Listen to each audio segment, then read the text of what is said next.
कोनो प्रेमी या प्रेमिका के बात है। प्रेमी प्रेमिका आपस में सवाल जवाब करत बा। वाह का कहे?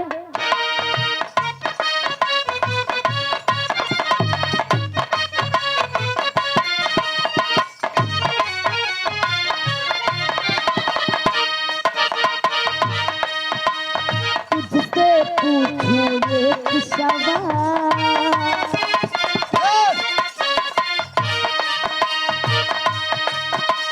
तुझसे पूछूं एक सवाल, बोल जरा क्या है तेरा हाल?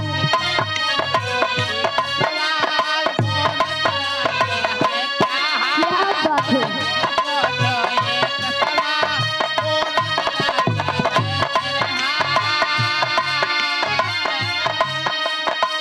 प्रमोद जी, ई भोरहरिया के टाइम में 2 मिनट के लैला हम आपसे कहा थे। वाह का? तुझसे पूछूं एक सवाल, बोल जरा क्या है तेरा हाल?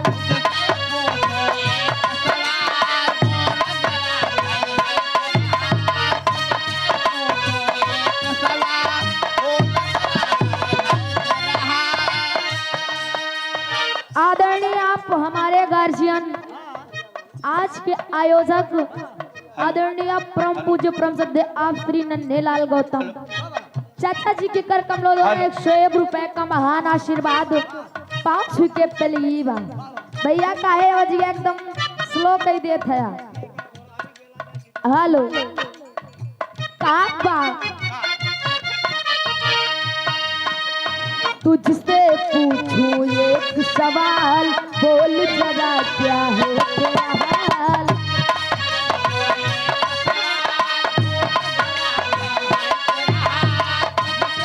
जिया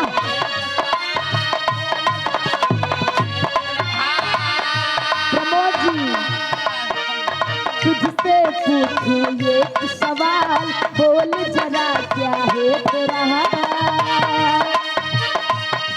क्या मेरी तारा तू भी तड़पता है? क्या मेरी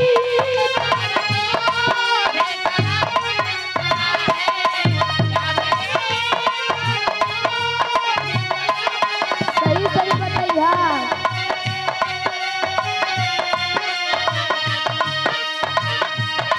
क्या मेरी तारा तू भी तड़पता है?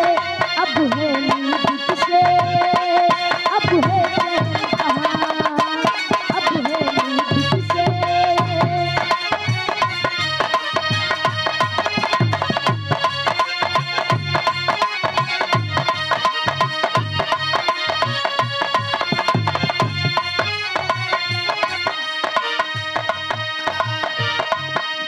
बिटिया चुरा के गई, बिटिया दीवानी जिया ले गए कमारे कंगना।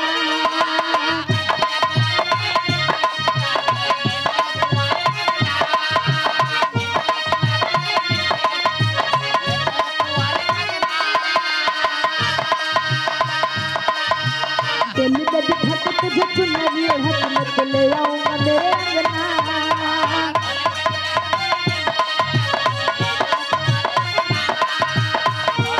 क्या बात है?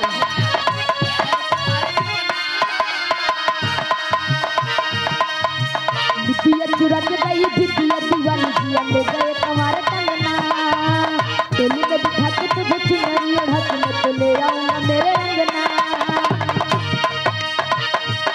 प्यार का फूल दिल में महकता है, प्यार का फूल। क्या बात है?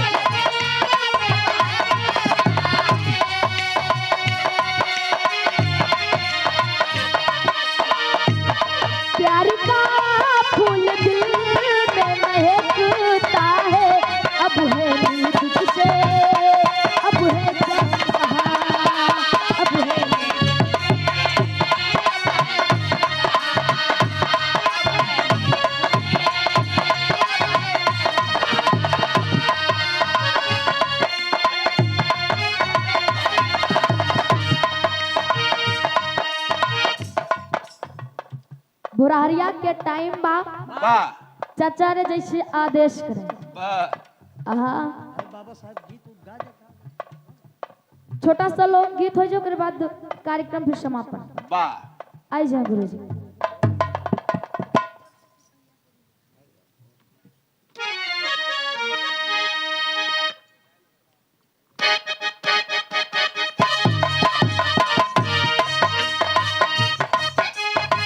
क्या बात है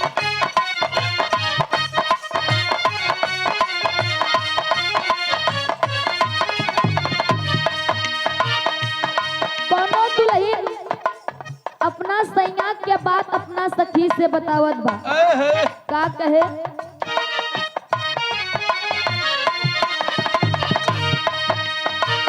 जब से सिपाहिया से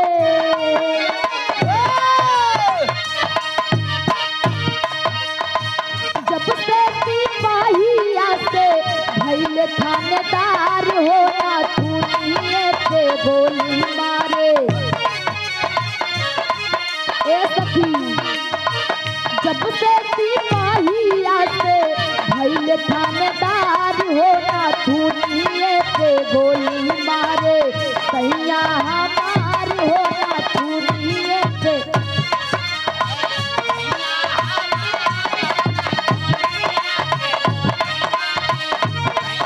क्या बात है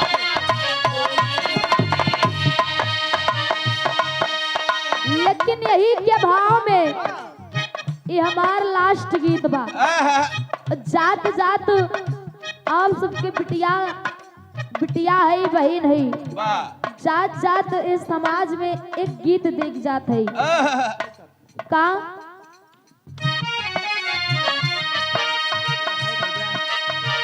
जबल मूली वासियन में जबल मूली वासियन में बढ़ी है न प्यार होवा तनावा पे नहीं जबले आप लोग आपस में एक नहीं होंगे एकता नहीं लाएंगे संगठित नहीं होंगे तब अपना हक अधिकार आप सबको नहीं मिलेगा इसीलिए बाबा साहब का मिशन है आप लोग एक रहिए संगठित रहिए एकता लाइए कोई हक अधिकार लेने से रोक नहीं पाएगा बताया जाता है शिक्षा व शेरनी का दूध है जो पिएगा वही दहाड़ेगा कहना बा गुरुजी जबले मुनिवासियन में जबले मुनिवासियन में बढ़ी है न प्यार होवा तनावा पे नहीं तनावा पे नहीं हक अधिकार होवा तनावा पे क्या बात है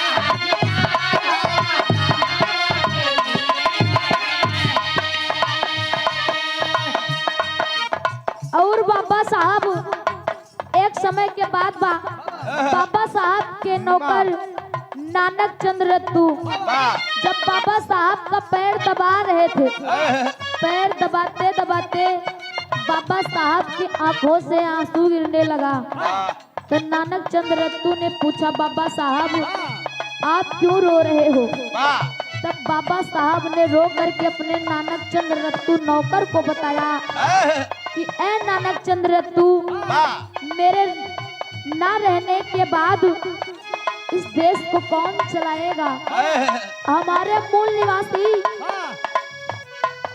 इनको कौन आगे बढ़ाएगा इनका हक अधिकार कौन दिलाएगा तब नानक चंद्र रत्तू घर घर जाके लोगों को समझाते हैं क्या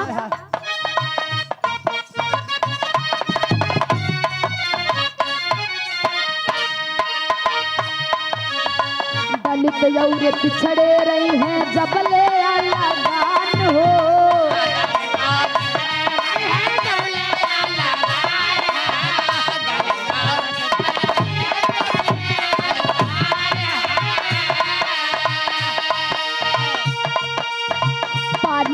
पारा होत रही है ये न कर या पमान हो।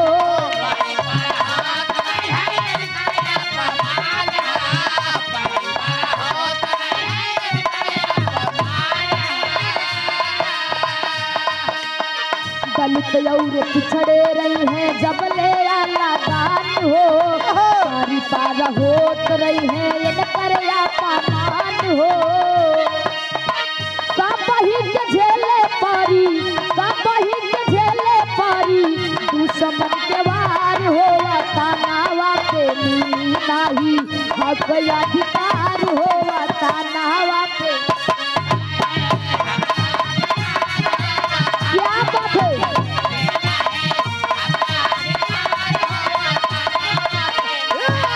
जिया बहादुर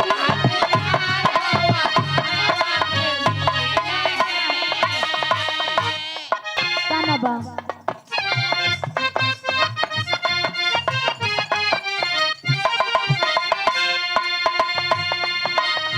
एक साथ छोड़ी दूजा कंधे पे उठाई है।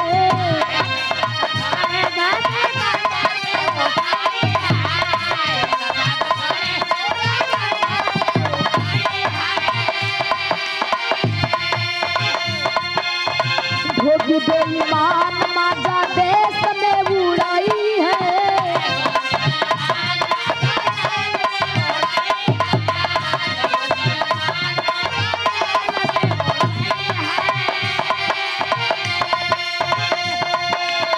एक साथ छोड़ी दूजा कंधे पे उठाई है। धोबी बेईमान माजा देश में उड़ाई है।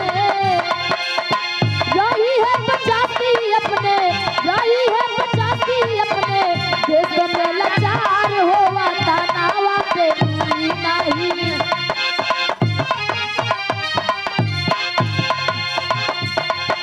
तनावा पे मिली नहीं हक अधिकार हो। तनावा पे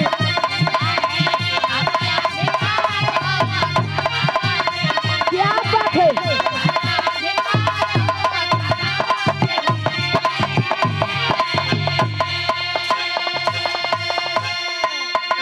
इसीलिए कहा जाता है बाबा साहब का जो मिशन है उसको आप लोग पूरा कीजिए। जब तक आप लोग पूरा नहीं करेंगे ये सब मनाने का कोई मतलब नहीं निकलेगा।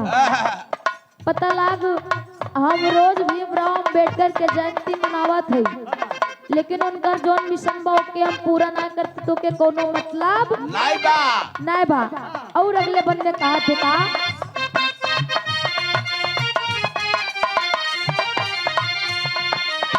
पूरे खंड बात जब ले मनी है ना 85।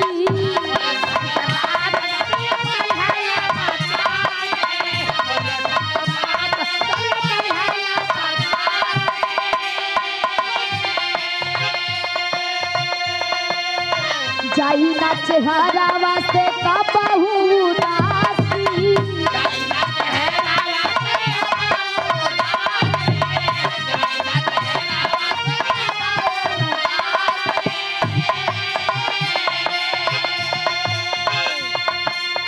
पूरे खंड के बात जब ले मनी है ना 85।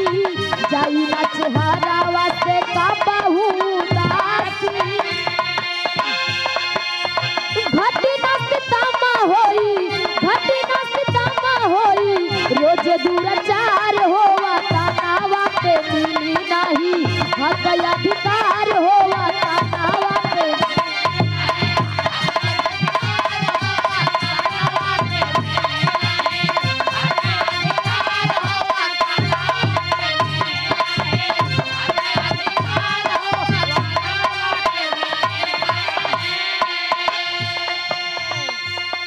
पुरखन के बात जब ले मनी है ना 85। जाई ना चेहरवा से कबहू उदासी। ए बाबू पहले हम लोगों को ये आजादी नहीं थी, वेद पढ़ने का अधिकार नहीं था, वेद सुनने का अधिकार नहीं था। बताया जाता है अगर वेद पुराण पढ़ लेते रहे उनकर जीभा कटवा देते रहे, अगर सुन ले तो कांच पिघलाई के उनके कान में डाल देते रहे हैं। अगर रास्ता से अगर हम लोग गुजर जाते रहे तो मिट्टी खुदवाई के गंगा जल छिड़कवावत रहे।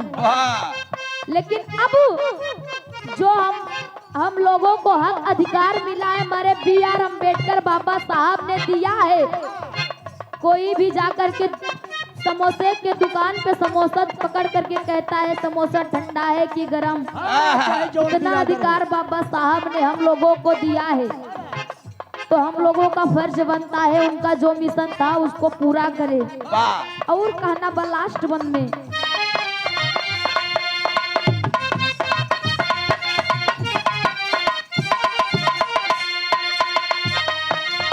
साहू फूले बाबा भीमराव का बगीचा,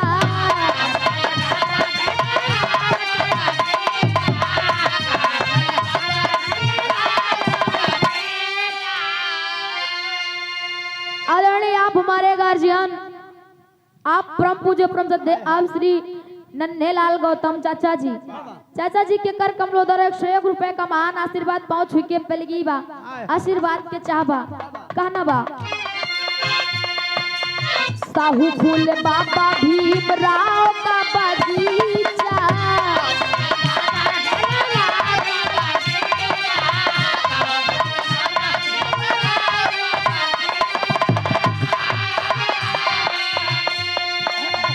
कहे जय प्रसाद बहुजन फूलावा को सींचा,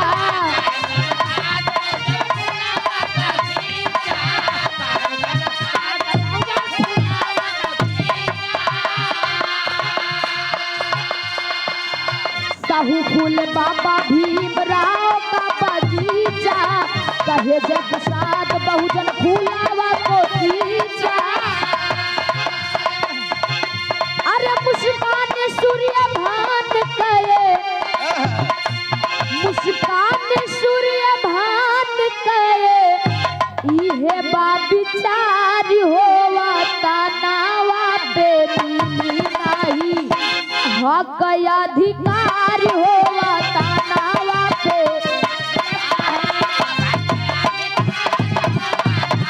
क्या बात है?